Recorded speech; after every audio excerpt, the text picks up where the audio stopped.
Assalamualaikum warahmatullahi wabarakatuh. Perkenalkan, nama saya Marziah dengan nomor pokok mahasiswa 261-0203-0050.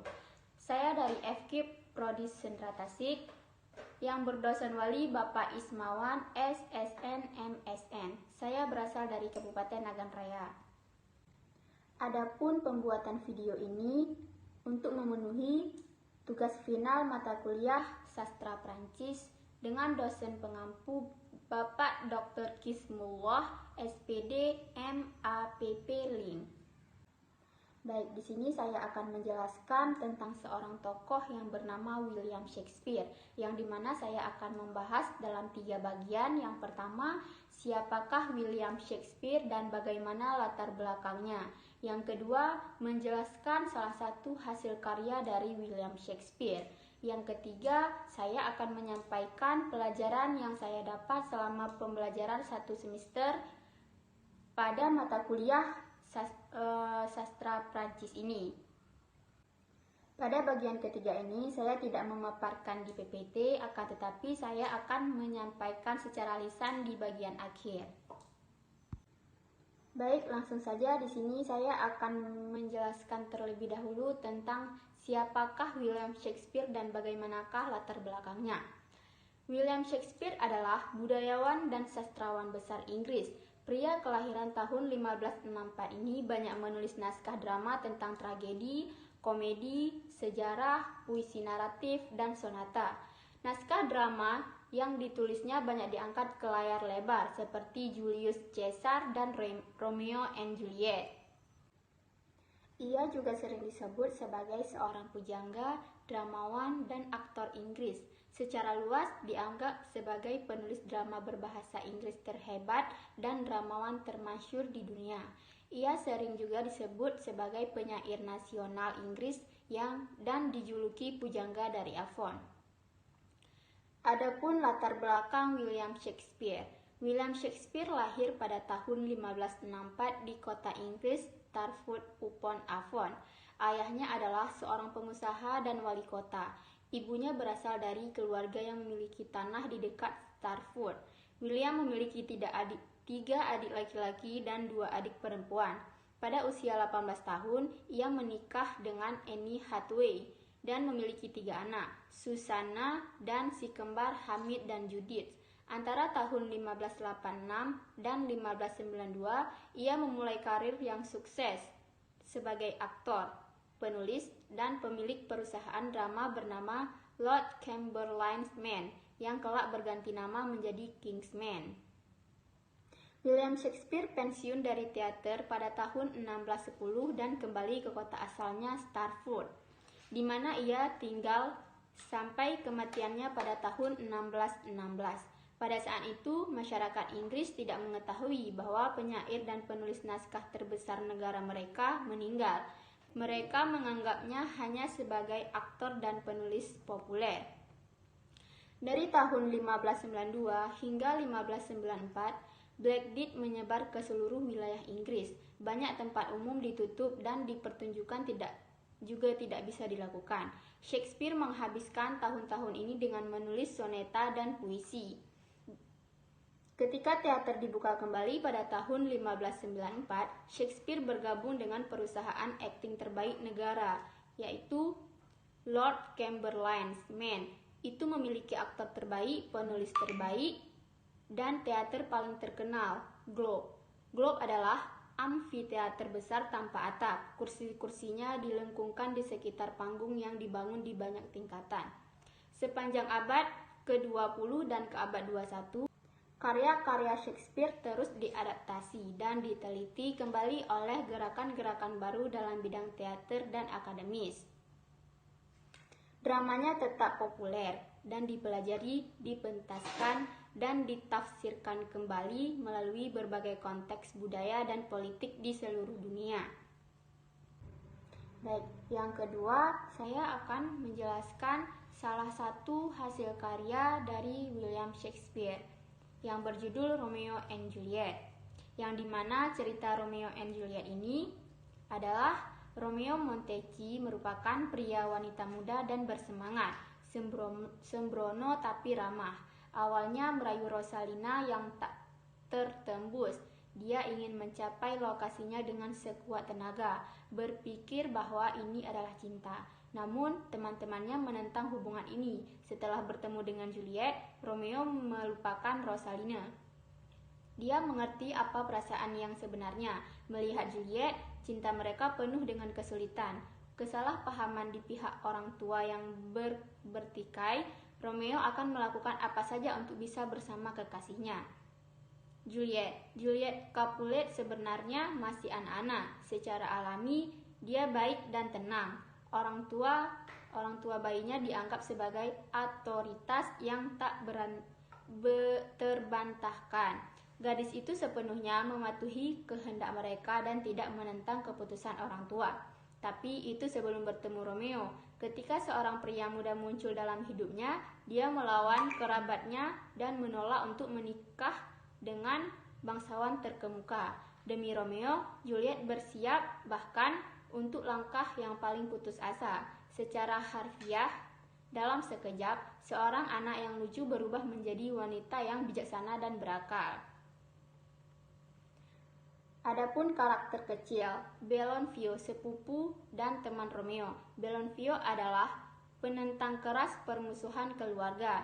Dalam segala hal mendukung Romeo, yang sepenuhnya percaya padanya. Dia selalu berada di dekat Romeo and Mercutio. Mercutio itu adalah sahabat Romeo, penggaruk dan orang yang ceria. Kerabat Count of Verona, Mercutio adalah salah satu karakter paling terkenal dalam drama tersebut. Secara alami, pedas dan narsis. Pemuda itu dibunuh oleh pedang Tybalt di pelukan Romeo.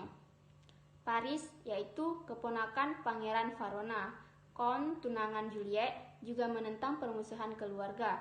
Memiliki karakter yang baik, meninggal di tangan Romeo di makam Juliet. Menuduh pemuda itu atas kematian pengantinnya, kerabat Mercurio. Biksu Lorenzo, khawatir tentang permusuhan dua keluarga terkemuka. Lorenzo mengambil bagian aktif dalam perkembangan hubungan cinta antara Romeo and Juliet. Membantu mereka, pencinta mahkota, dia percaya bahwa cinta ini akan membawa rekonsiliasi ke keluarga Capulet dan Montague. Lorenzo mengundang Juliet untuk memerankan kematiannya untuk menemukan reuni dengan Romeo. Tybalt adalah sepupu Juliet, mendukung permusuhan keluarga, berusaha untuk lebih mengorbankan konflik berabad-abad. Dia membunuh Mercutio, dan dia sendiri mati di tangan Romeo yang membalaskan dendam temannya. Karakter negatif sepanjang permainan. Keluarga Capulet dan Montague, dua keluarga pemimpin permusuhan jangka panjang di antara mereka sendiri. Mereka bahkan tidak ingat mengapa konflik dimulai. Setelah kematian anak-anak tercinta, mereka berdamai. Tema dalam drama Romeo and Juliet. Analisis Romeo and Juliet tidak akan lengkap tanpa ide yang jelas. Topik utama bekerja. Drama ini telah berbicara tentang tema cinta. Itu menempati tempat yang paling penting. Namun, Shakespeare juga menegaskan nilai-nilai moral baru yang menjadi ciri khas seorang yang hidup di zaman Renaissance. Karakter utama dipenuhi dengan perasaan penuh gairah yang membimbing mereka dan mereka siap untuk melampaui fondasi tradisional. Misalnya, Romeo siap menikah secara diam-diam, dan Juliet tidak berpura-pura menjadi wanita yang pemalu. Orang-orang muda menentang aturan orang tua, dan orang lain hanya untuk tetap bersama. Romeo and Juliet tidak melihat hambatan. Mereka tidak takut hidup atau mati. Adapun alur dari kisah ini pun berawal saat Juliet memasuki umur 17 tahun, di mana saat itu keluarga Juliet mempunyai gelar Capulets, sedangkan keluarga Romeo bernama Montague. Memang awalnya keluarga ini mempunyai konflik, permusuhan, dan sudah turun-menurun. Singkat cerita, Romeo and Juliet jatuh cinta ketika mereka dihadapkan dengan konflik pribadi masing-masing. Mereka sepakat buat merahasiakan interaksi mereka, hingga akhirnya ada suatu kejadian dan membuat Romeo marah dengan keluarga Capulet. di mana saat itu salah satu sahabat keluarga Romeo terbunuh bernama Mercutio. Mercutio diketahui bertarung dengan Tybalt, keluarga dari keluarga Juliet. Saat itu digambarkan bahwa Romeo sangat marah dan ingin membalas dendam dengan Tybalt, sehingga perbuatan sang Romeo dihukum, tak boleh lagi kembali ke Verona buat selamanya. Karena keputusan itu akhirnya Romeo dan Juliet tak akan berjumpa lagi. Juliet sendiri tidak dapat menolak lamaran dari seorang pria pilihan keluarganya, sehingga membuat Juliet sangat sedih. Akhirnya, singkat cerita, Romeo memutuskan buat mencegah pernikahan sang kekasih dengan orang lain. Disinilah akhir cerita nan mengharu-birukan. Saat Romeo and Juliet salah paham tentang racun yang mereka gunakan, sehingga membuat Romeo meninggal dunia. Padahal sebenarnya saat itu Juliet hanya minum racun yang membuatnya wafat suri selama 2 hari. Ketika Romeo mendapati kekasihnya wafat suri, Romeo salah paham sehingga dia menyusul meminum racun. Kemudian, akhir cerita Juliet terbangun oleh tidurnya. Dia melihat Romeo meninggal di sisinya. Melihat sang kekasih, akhirnya Juliet pun membunuh dirinya dengan membawa perasaan yang sangat sedih dan sangat dalam. Adapun pesan moral di dalam cerita tersebut. Di dalam cerita Romeo and Juliet, William Shakespeare berhasil memberikan contoh tentang betapa penting dan berharganya arti cinta dalam sisi kehidupan manusia di dunia. Melalui perjuangan dari tokoh Romeo and Juliet dalam mempertahankan cinta mereka yang suci dan murni. Perjuangan kedua tokoh tersebut, Romeo and Juliet, banyak dirintangi kebencian disebabkan peradaban kuno yang berasal dari nenek moyang orang tua kedua tokoh tersebut. Tetapi dengan perjuangan gigih dan ilhami rasa cinta mendalam, akhirnya cerita ini diakhiri dengan hilangnya kebencian dari kedua belah pihak.